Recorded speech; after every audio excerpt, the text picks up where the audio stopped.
Let's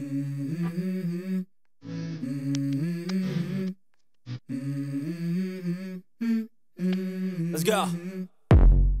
I wake up to a little bit of drool on my pillow, feel like. Imagine a place that has everything. A place that is rich in nature's magical sceneries. A place full of kindness and warm smiles. A place full of beautiful mountains, falls and rivers, with a cold sweat breeze of the air. Worry no more because we've got everything you can imagine for. Come and travel with me as I bring you to the province of Apayao, where warm smiles welcome you and everyone. Apayao Ipasindayaw!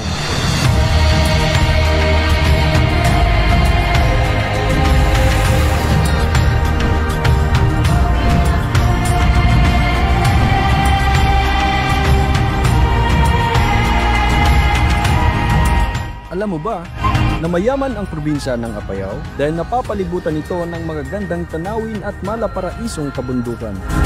Kamakailan lang ay naideklara ang Apayao na ika-4 na probinsya sa Pilipinas na UNESCO Biosphere Reserve. Kaya dapat natin pagyamanin at alagaan ang ating kalikasan. Gusto niyo bang masaksihan kung gaano ito kaganda? Tara at samahan niyo ako! Kung ang Palawan ay may underground river, meron din tayo niyan sa Apayao. Ang pinagmamalaking underground river na tinatawag nilang Lusog Cave ng Luna Umuna. Mamamangha ka talaga sa ganda nito. Dagdag pa rito ang napakagaling at masayahing tour guide. Kaya shoutout nga pala kay Kuya Edmar Baga. Pagpatuloy mo lang yan kapatid. At sana marami ka pang turistang mapapasaya. Ang simbahan ng Matagisi ay isang paalala ng pakikibaka sa Apayao. Sinisimbolo nito ang kalayaan at pagkakaisa ng mga Iapayao laban sa mga mananakop. Ang payag udtul. At kung gusto nyo namang mamangha sa pinagmamalaki ng Santa Marcela, punta lang kayo sa Bacot Lake. Akala ko nga nung una maliit lang na lake. Yun pala ang lawak at napakagandang lugar para mag-picnic, magkayak at mangisda. Kirid Santa Marcela! Halina't magtampisaw at magpahinga sa nakamamanghang Pinsal Falls ng Munisipalidad ng Arangkada, Flora. Sa ganda neto, gugustuhin mo na lang talaga matulog sa mahinhin na daloy ng tubig na para bang minamasay ka. Kung ang trip nyo naman ay maligo at lumangoy, meron tayo niyan. Tara puntahan natin ang Purag Falls. Isang Purag Falls sa mga pinagmamalaki ng munisipalidad ng Coner dahil sa napakalinaw at napakalamig nitong tubig. Wala nga akong balak na maligo niyan pero napapatalon ka na lang kasi parang tinatawag ka ng tubig. Coner Ipanakkel!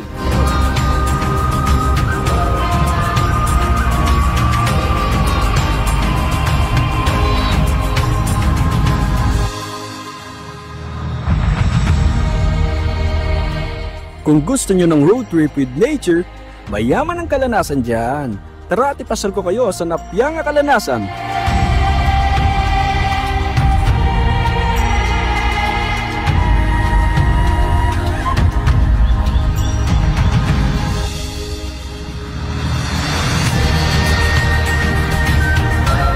Okay, hadunuin ki isa nga ikilkidayaw mi da kami kiti kabugaw Apayao. Maweta da sinan yun na piya naganas si nakaka-inlove nga Gololan Falls. Nakamlayin dagano. Halo!